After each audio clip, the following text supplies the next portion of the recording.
Thank you very much, Sergio, and thank you very much to the Instituto Fernando Henrique for the invitation to be here today and for the involvement. It's a great pleasure to be here. It's fantastic to see so many people. Every seat is full on a Friday morning, so wow. Who knew? It's obviously a topic of great interest. So the UK has a long history in this area, a very long history in this area, in fact, going back to, Victorian times. And we have a history here in Brazil too, of course, and in the rest of the continent, earlier in the sort of the beginning of or ends of the 19th century and in the starts of the 20th century. We had a huge involvement with the kind of setting up some of the infrastructure here in Brazil and in other parts of the continent. And we have, over the past century, learned lots of lessons, particularly in the world of PPPs, PFIs. We have a huge amount of experience, some of it good and some of it not so good. But it is an experience which we are extremely willing to share. And we have in the UK this fantastic institution, which was previously called the Infraestrutura UK, which James headed up, which brings together the expertise from across within government on how to kind of go about doing this and how to do these projects kind of well. And I think it's no coincidence, or it's no coincidence of the fact that within the UK we have got some of the biggest projects in Europe which are being delivered on time and on budget. And I think that has a lot to do with the experience that we've built up over the years and our sort of quality in this area. We here in the embassy here in Brazil are doing lots of work already with our Brazilian colleagues to try and share some of this experience.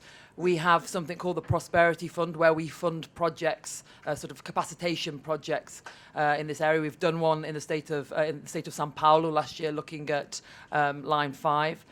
We're currently working in Belo Horizonte and in Bahia on various projects. But our kind of framework for doing that is the what we call the economic and financial dialogue, which sounds rather boring. It's actually not. We had our first meeting last year. It is a finance minister da Fazenda aqui, and our chancellor having a bilateral conversation about areas of mutual interest. This is a big deal for the UK. We don't have many of these dialogues with many countries. We have one with India, we have one with China, and we have one with Brazil. And we had our first meeting last year in November between then our Chancellor George Osborne and your then Chancellor Joaquim Levy. And it was a very interesting meeting. And actually, Levy had a chance to talk to the team in the UK who were delivering Crossrail. Finance Minister Levy. Did I say that?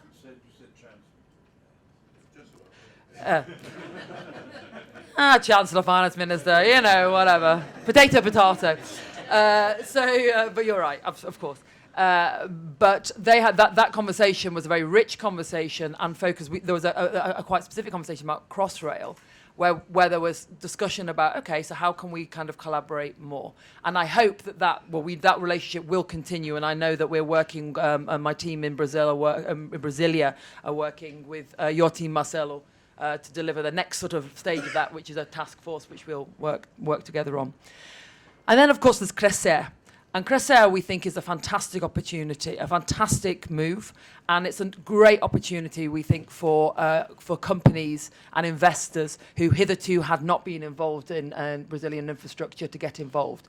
There are some really good changes already. The fact that the editais are going out in English is great for us, great for our companies, and I'm sure great for many other, for the internationalization of these projects in Brazil. The fact that the time frame has now been lengthened between the edital being published and propostas being proposed, also fantastic. Small changes, but changes that will really make a difference. And we were really delighted to support. A couple of weeks ago now, we had Moreira Franco and Quintela and Coelho Filho, the ministers in London, doing a kind of a roadshow, and it was a huge delight to be able to support that, and also to bring new interest to the opportunities here in Brazil. We saw new investors, new companies wanted to get involved. So it feels it feels like this is a really exciting moment and a moment that we should be able to capitalise on. And the UK stands ready to share its long and, I was going to say distinguished, I might say patchy and distinguished history in this area to support Brazil in this next really exciting step in its development. Thank you.